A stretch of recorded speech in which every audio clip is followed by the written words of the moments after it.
My name is Tzvi Werther. Welcome to the 7th annual Three Principles Conference. Glad you could make it. I don't know if you were able to catch a little bit of that previous video. The founder of the Twerski Wellness Institute is Rabbi Twerski from Milwaukee, Wisconsin. Rabbi Twerski has been involved in addressing the issues of our nation, of Klal Yisrael, for the better part of 50 years, half a century.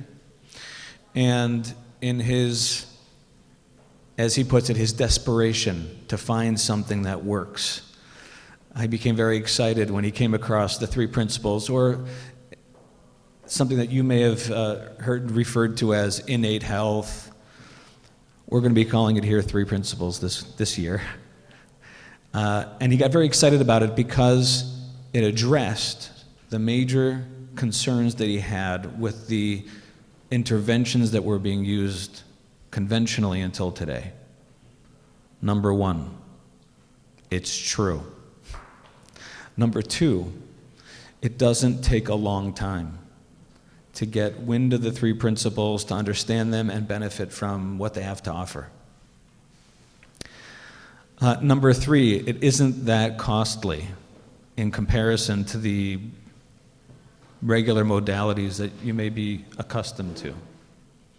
And I think it's really important for us to mention, for me to mention at the outset, one of the things that was really, really compelling to me when I got to look at the three principles, besides the fact that Rabbi Twerski asked me to look at them, but I knew there was something a little bit different here, because the people who were sharing the three principles professionally did so in a very generous way. They didn't bill you by the minute, if at all. And in fact, the people who are presenting here today, Rabbi Harris, Keith Blevins, Brett Chitty is most likely not going to be able to make it today because of some issues with the traveling. But he is here, and he'll be here either later today or tomorrow and the next day. Terry Rubenstein will be presenting later, and Dr. Blevins' wife, Valda Monroe, who also, hopefully if all the technology works out, will be presenting after lunch, are all doing so free of charge. They don't take a penny.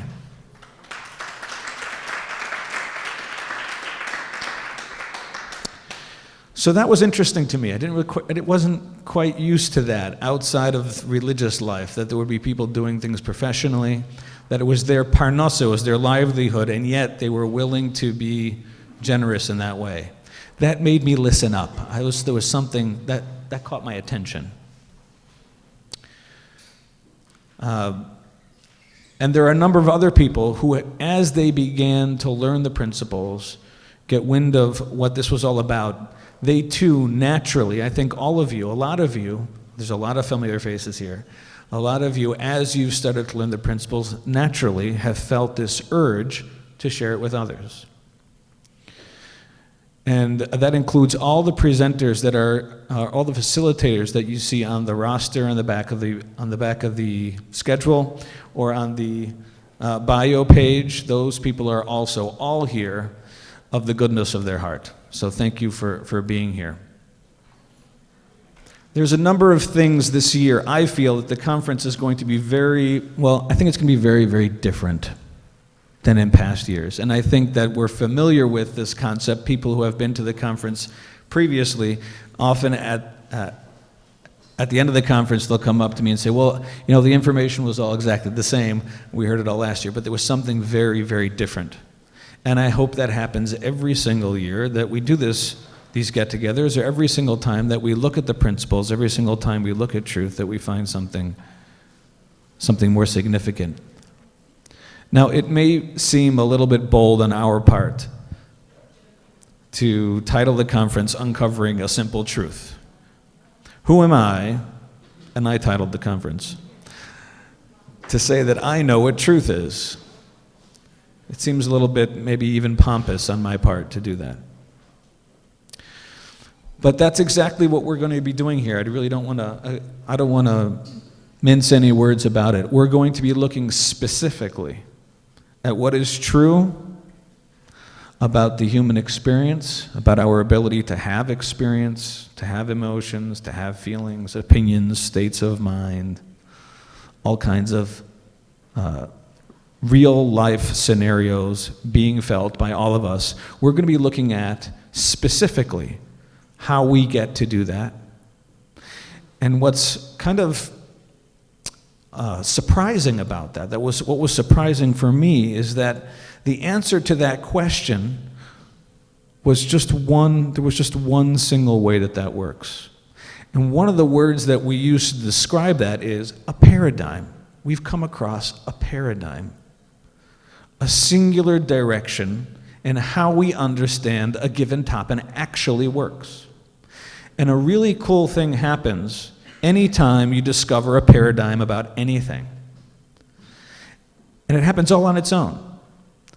And what happens is, with the discovery of a paradigm, all the other ideas that we used to consider theoretically about how something maybe worked or seemed like it worked, all those ideas just get ruled out.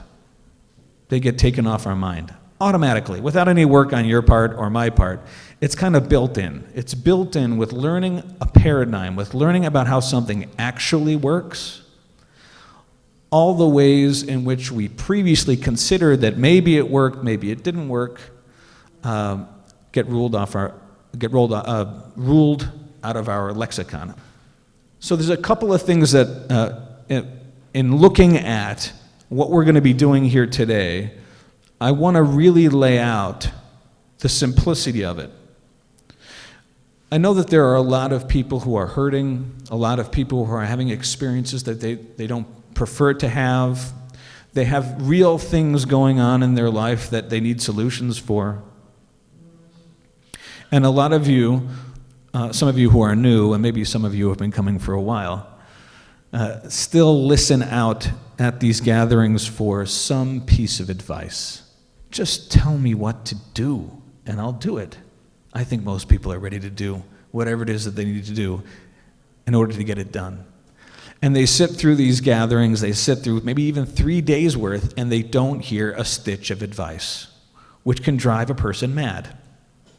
So I thought that it might be helpful at the outset to tell you, you're not going to hear any advice throughout these next 3 days. You're not going to have someone tell you the right way to parent your kids in a given scenario.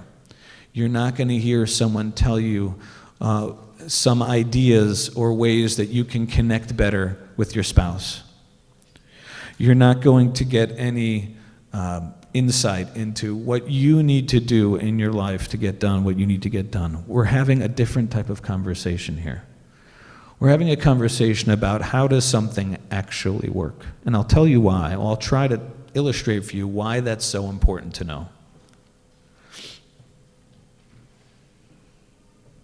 It's not easy, but I'll try. Given the fact that most of us, even myself, even after having learned the principles, often believe that the experience in life that we're having comes from the circumstances around us, things in our past. Given that we all get caught up in those ideas, our genetics, our biology, how much we slept last night, very little, yes? Well, because theoretically it looks like, or it seems to us like it's very possible that our experiences are coming from those things. Somebody who doesn't sleep a lot last night can't really present really well the next day. That's why you stay by, what's the name of that hotel chain? That Courtyard by Marriott, right? You stay by a Courtyard by Marriott, you'll be able to get a good night's sleep, and you'll be able to have a good presentation the next day and win the account. Now, is it true that not getting a good night's sleep means that you can't present well the next day? Well, we'll find out. But a lot of us consider the possibility that not having something in our lives then equals or creates for us a certain kind of experience. And because we entertain that possibility, we often treat it as true. How often do we hear ourselves saying things like, you're making me upset? Or, I can't learn in this environment. Which is just two examples, but there's thousands, millions of examples where we attribute our experience or what's possible for our experience in the future, given the circumstances of the past that we've experienced in the past. That kind of limits what's possible in the future. Now, because we don't know the three principles yet, a lot of us don't know, we treat those attributions as true and real. Because it seems real that someone who's had a terrible past, because it seems real that someone who's had a traumatic past, means that there's only so much available in the future, it makes perfect sense to give up on certain things, given that we've had a certain type of past. Again, that's just one area, that one simple example where believing in something that isn't true has deep impact. Not on purpose, we don't do it on purpose, but believing that there's a certain truth in, that there's a limitation in what's available for me, given what's going on around me or my past, is very relevant to all of us. It happens to all of us. In learning the three principles, we're going to learn that, or as each of us wake up to the fact of the three principles as a paradigm, automatically we'll begin to rule those false attributions that used to preoccupy our minds, that used to have us giving up on certain things that really were always still available for us. I don't know if I did a good job of illustrating how relevant it is, but that was my first shot at it. I'm trying to describe how important it is. I guess if that didn't make perfect sense, take my word for it. It's really important. The question is, how does somebody realize or understand the three principles? By the way, I have no clue what time it is. So if someone can just give me some sort of sign as to what's what and where. How does somebody come to learn and realize the three principles as a fundamental truth about how we all experience life? Universally, all of us. Like, how does anyone get to realize that? So I thought about this question, and I like thinking big. So I asked even a bigger question. How does somebody come to realize anything? Anything at all? If we can answer that question, if there's an answer to that question, then maybe we can understand how someone can come to realize the three principles and benefit from that knowledge. And just to make sure that you stay very confused, the answer is, the way someone realizes the three principles, someone realizes it authentically, someone knows it with a capital K, someone sees the fact of them. The only way that happens is, of course, through the three principles. There's no other way.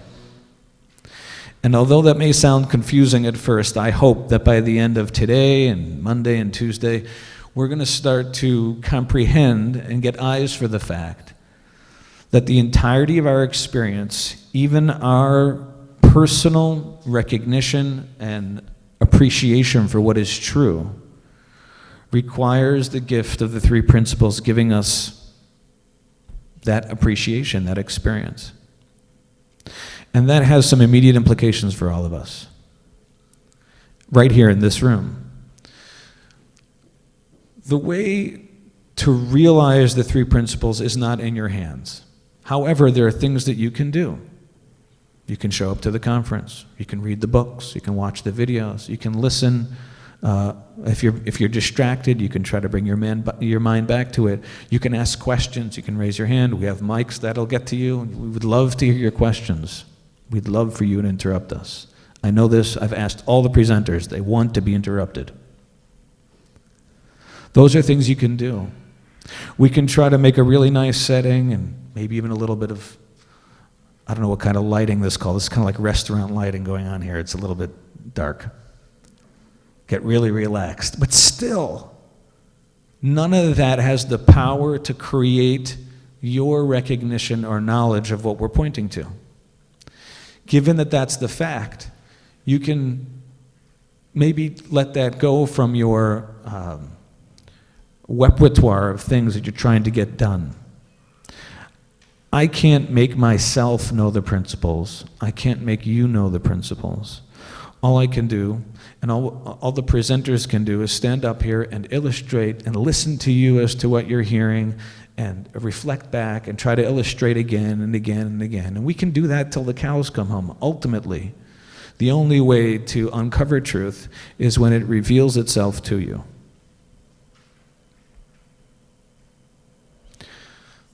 Does anyone have any questions about that? Because that's an important point.